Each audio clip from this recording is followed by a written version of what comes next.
Nah, setelah mempelajari materi tentang pemantulan pada cermin datar, cekung, dan cembung, kali ini kita masuk ke contoh soalnya ya. Contoh soal yang pertama. Sebuah benda berada 4 cm di depan sebuah cermin.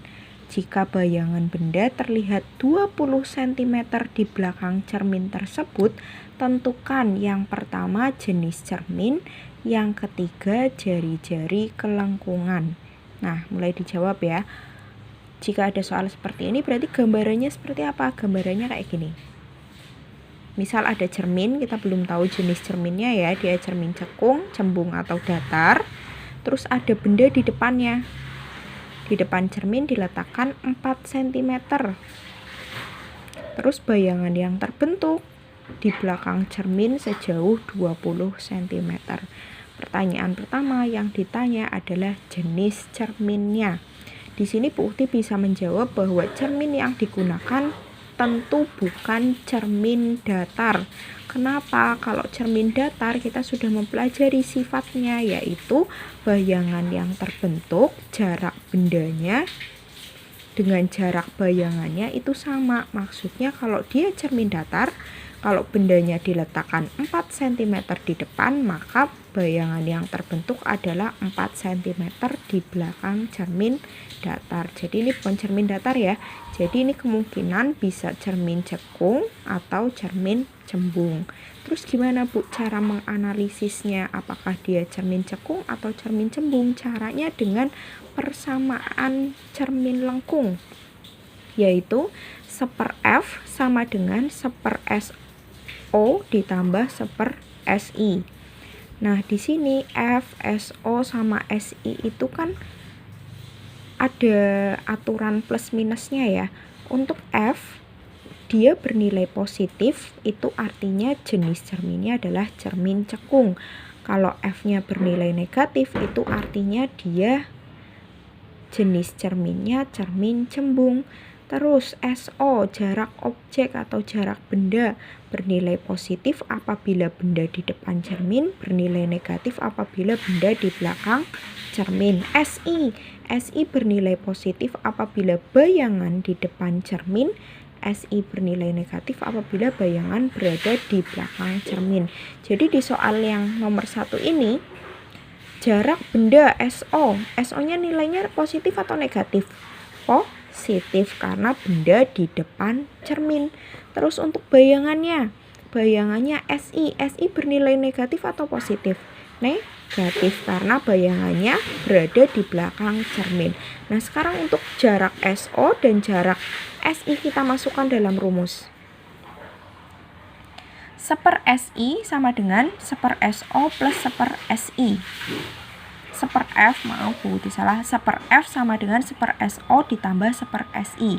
1/F sama dengan 1/4 ditambah 1/-20, karena tadi bayangannya ada di belakang cermin, jadi nilainya negatif. Jadi 1/F penyebutnya disamakan ya. 4 sama 20 berarti bisa 20. 20 dibagi 4, 5 dikali 1, 5. 20 dibagi min 20, min 1 dikali 1, min 1. Jadi 1/F sama dengan 5 min 1/20. Jadi 1/F sama dengan 5 dikurangi 1 berapa? 4. 4/20. Ini nilai 1/F ya. Jadi kalau ditanya F-nya gimana? F sama dengan dibalik 20/4. 20 dibagi 4 berapa? 5 cm. 5 cm ini bernilai positif atau negatif? Positif. Berarti ketika dia bernilai positif, artinya jenis cerminnya apa? Cermin cekung. Nah, pertanyaan kedua, jari-jari kelengkungan cermin. Rumus jari-jari kelengkungan cermin adalah F sama dengan R/2. Fokus sama dengan jari-jari kelengkungan cermin dibagi 2. Berarti jari-jari kelengkungan sama dengan 2F. R sama dengan 2 dikali F-nya berapa? 5. Berarti jari-jari kelengkungannya adalah 10 cm. Contoh soal kedua. Bayangan yang dihasilkan oleh sebuah kaca spion berjarak 50 cm di belakang kaca spion mobil. Jika bendanya berada 3 meter di depan kaca spion, jarak fokus kaca spion tersebut adalah, jadi kaca spion itu adalah kaca cermin cekung.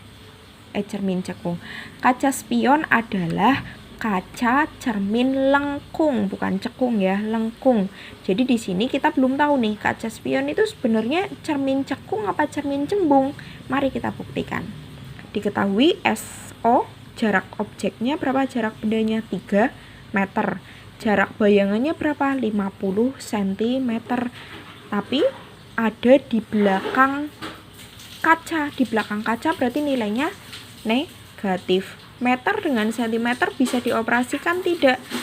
Jadi salah satunya harus disamakan di sini biar gampang. Yang meter dijadikan sentimeter. 300 cm. Ditanya fokusnya. Fokus 1/S sama dengan 1/S SO ditambah 1/S SI. SO-nya 300, SI-nya min 50. Jadi disamakan penyebutnya 300 ya. 300 dibagi 300, 1 dikali 1, 1. 300 dibagi min 50, jadi min 6. Min 6 dikali 1, min 6. Jadi 1 min 6. 1 dikurangi 6 berapa? Min 5/300. Jadi ini 1/F-nya min 5/300. F-nya sama dengan dibalik min 300/5. 300 bagi 5 berapa? Jadi fokusnya sama dengan min 60 cm. Negatif fokusnya berarti kaca spion adalah cermin cembung. Seperti itu.